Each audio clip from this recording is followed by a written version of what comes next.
My name's Matt Rawlins. Welcome back to Singapore.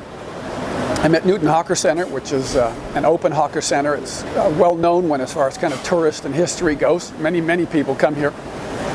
Not necessarily in the morning. It's a little bit too early in the morning to come down here, but I've got some fresh fruit and some local coffee with some sweetened condensed milk in it to kind of wake me up. I'm about a 5-minute walk from home, and I love this place. Singapore is a very important, food is very important to Singapore in regards to relationships, engaging, enjoying, and just a part of life. So I thought we'd have some fun around food and just talk another aspect of leadership and dealing with the unknown and working with this. In one study that they did at Harvard, a condensed version of it was, people came in to a man standing behind a desk. They were filled out a form. The man took the form and ducked down behind the desk. And then the next man would stand up, and he was a different man from the first. So the first man that was there that greeted him when they came in, he would duck down, and another man would stand up in his place, and you wouldn't know that because you couldn't see the change. So these people would get their form and ask questions and then go into the other room, and then the person would ask them, okay, what changed? What did they see? And what the Harvard researchers found was that 75% of the people missed that the man had changed. That's a huge piece of information that they missed just because they didn't expect it. It didn't fit in what they were focusing on. It wasn't just an expected part of life. Now, what do we learn from that, and how can we tie this to leadership in the world that we live in? Well, the challenge for us in leadership is dealing with the unknown. And the unknown for us means we don't know what's going on.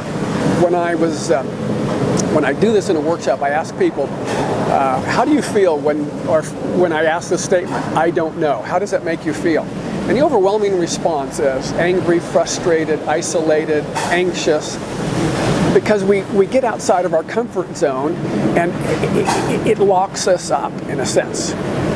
And if we're really honest, what we have to come back to is there's a lot that we don't know. There sure is a lot I don't know. And this we're missing, if we're very conservative, half of the information around us just kind of gets lost because we're not focusing on it, or we don't notice, or we don't expect it to change. So we can see that in the world that we live and move in a changing world that's changing quickly, changes are happening very quickly. We're missing half of it. That's normal. Welcome to the human race. This is doesn't mean anything's wrong with us. This is a normal part of life.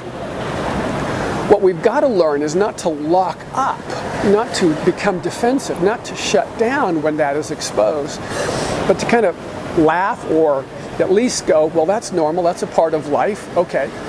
Now what am I going to do about it? How am I going to deal with it?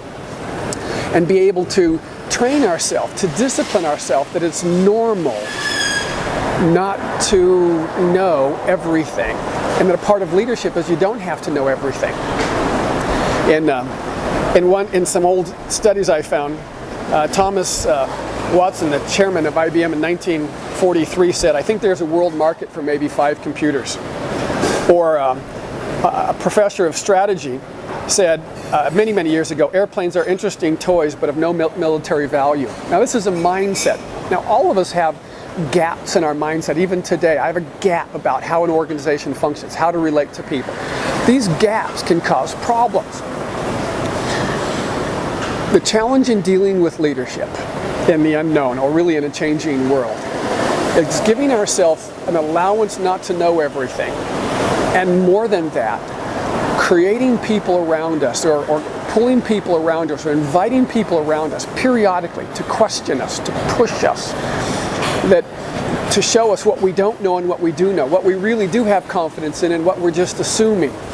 Where are we placing kind of hope or possibly or maybe, which isn't wrong, but we've got to know what the facts are and what we're just kind of assuming. So how do we deal with an unknown world? In conclusion, it's okay not to know. It's a normal part of life.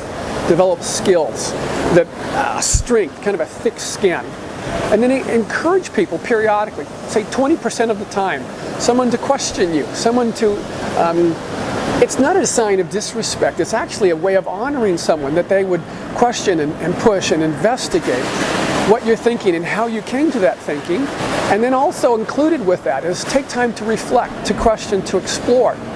And they're simple, but if we step back from the situation, we allow people to question and to push us. It helps us to know what we do know and what we don't know, and it's okay not to know, and gives us kind of a space, a framework to deal with how to deal with a world that is changing. Again, thanks for the time, and look forward to seeing you some more.